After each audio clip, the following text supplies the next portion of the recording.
welcome back to the channel, everybody. We are here with Jake up here on his turf. As you can see, all these buildings, these are all his buildings. He owns every single one of them. Just kidding. Anyway, so what we're going to be doing today is installing our gauge pillar pod, holds 3 gauges. We're going to be wiring those up, installing those, and yeah, we thought we were going to have to fix our fuel gauge, but it's working for the time being. For the time being, it is working. We'll go into more detail with that probably in another video. I installed an air dog on this truck. I didn't end up filming it just because, to be completely honest with you, didn't have a clue what I was doing. But I have another one to install on another truck. I will be filming that one, but anyway, thought we had some issues there with our fuel gauge, but we don't for the time being. So we're going to go ahead and show you guys these gauges. They're from Glow Shift. Now I know that you guys are probably going to say, ooh, Glow Shift, what made you want to go with Glow Shift?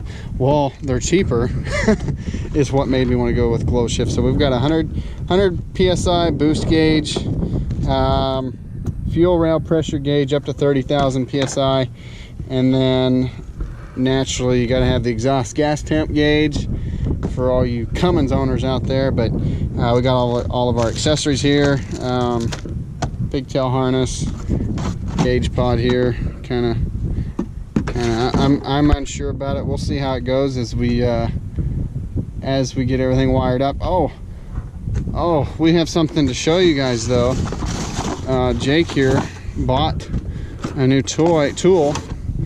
If you want to go ahead and let's just show them. Just show them. Let's go ahead and open that bad boy up. What do you got over there? That looks heavy. For those of y'all, Harbor Freight, this is their Daytona line of jack. This is the low profile long reach, has 24 inches and a quarter of maximum height, which unfortunately with the trucks, my truck and possibly his truck, soon we're gonna have to have something like this. So ended up buying it. It's an investment, you know. It'll last us a while. Hopefully. Don't worry. I think it's taped on all 4. Not cheap tape, but sorry about the wind noise here. Kind of higher than everything else. What do we got here? Pretty. Love that orange, Daytona orange. Instruction manual as always. Hey now, that's my truck. Don't need that. Got our handles here. Look at that. Yeah. Ooh, it's padded too. Love it. One of the reasons we had to get us a jack, because the one that we had for the channel, somebody I guess needed it more than we did. So, along with some other things of mine, but we won't talk about that. So this thing's 100 pounds. Yeah. This thing's 100 pounds. So I'm gonna set you guys down so I can help him get this out.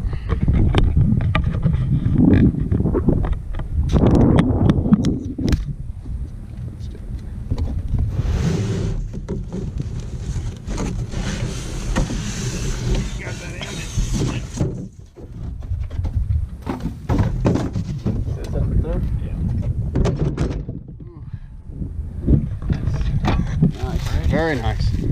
Beautiful jack. I miss my roll around floor jack that I used to have. It's got a foot pedal. It's nice. It's always nice. Pedal. You gonna buy a wider? Are you gonna buy yourself a wider footing for that, or what? Probably not. You gotta take this block out. No, here's what we gotta do.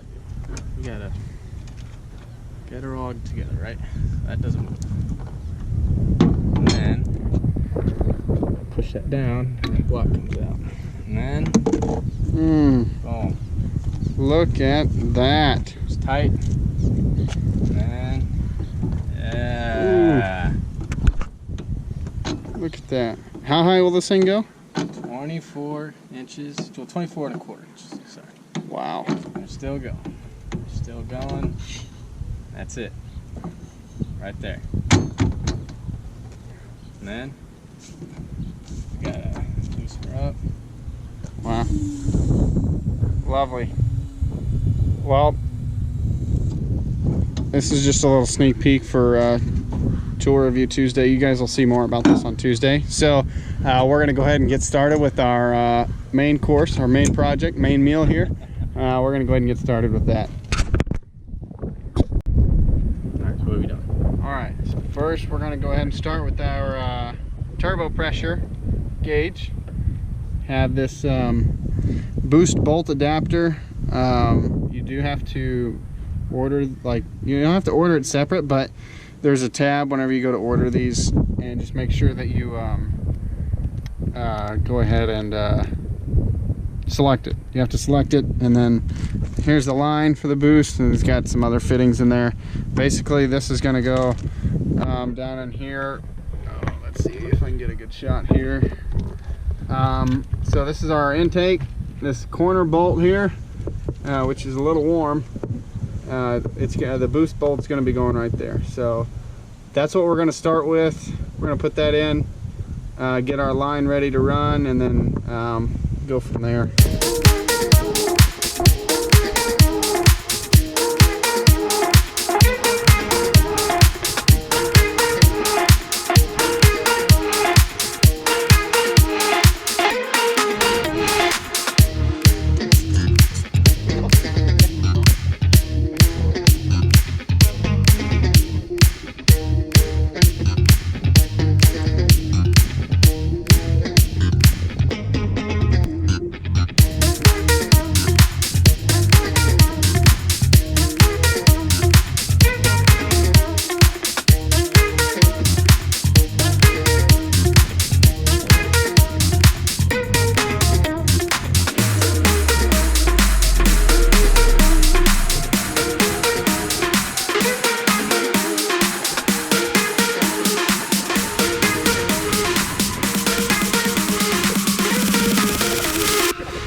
Make sure you use Teflon tape, part of the instructions.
just to catch up with you guys, basically what it's called a what is it? It's like a 3-wire something harness that it comes with.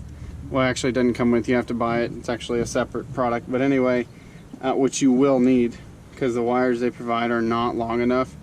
But anyway, what we're doing now is basically we just wired everything up as far as to that wiring harness, fed everything through the firewall, and we've got it just sitting underneath the dash right now, and then we've got the rest of what needs to be wired up under here, just hanging out over here.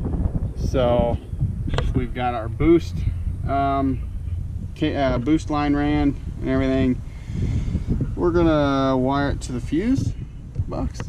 Yeah. Fuse. So we're gonna wire it to a fuse. Yeah, so that's about it. Make sure you disconnect your battery for safety reasons.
So,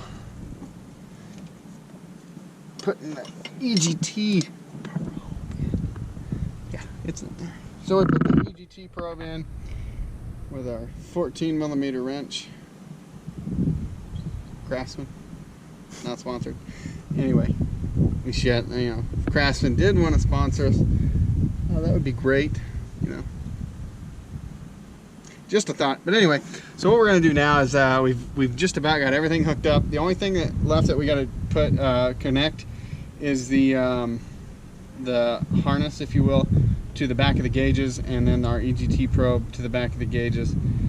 And once we do that, we're not going to zip tie anything up, just in case you know, the two amateur mechanics here, me and Jake, mess something up, and we will know if we mess something up. So we're almost ready to fire up. So yeah, just keep watching.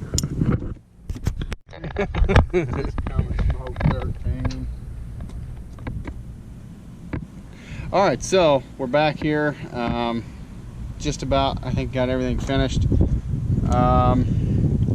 We actually made a mistake here, and so we thought we could just run this yellow wire as our only power source. I sure as heck didn't figure that out. Jake was the one that actually figured out what was wrong with that. Do you want to explain to them, because I'm gonna jumble up my words. All right, so pretty much when we're wiring this up, this yellow wire is for the memory of the gauges themselves. So like on the gauges, you're able to like set the color settings wherever you want. So pretty much this wire is solely for the memory of that, so the color setting doesn't change every time you turn it off.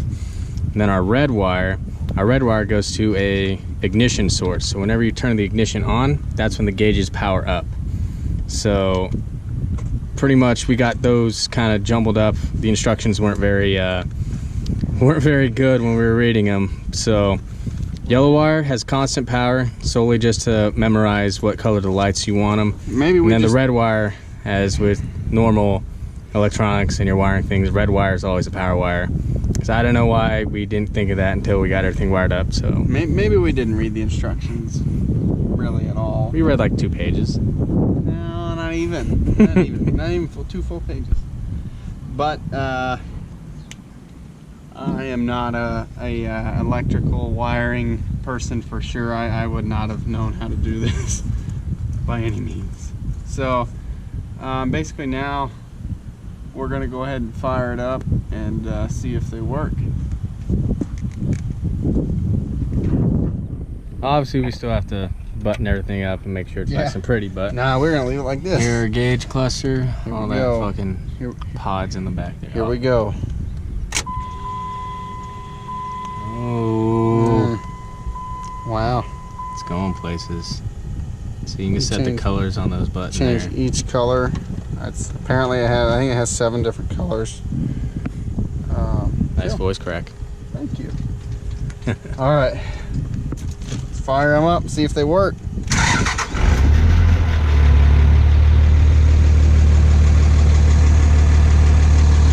Now, obviously, we're not making much boost here at idle, Not yet. but fuel rail pressure and exhaust temp, they both work. Let's just see if we can get some boost out of it. Just by pressing on the gas.